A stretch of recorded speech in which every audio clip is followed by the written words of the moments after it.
Hi, welcome to this video. We're going to guide you through how to set up finance tracker database in Notion.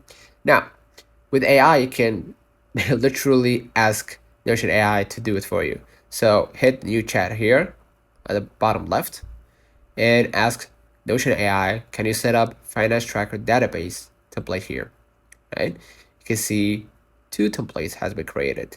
Finance tracker, where you can add your income, right? And type here for income and spend, and date, right? And amount, date and amount. And you can add a category select property to basically classify purchases.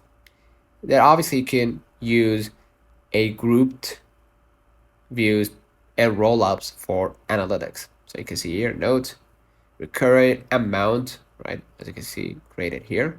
You don't need to add it in the type here.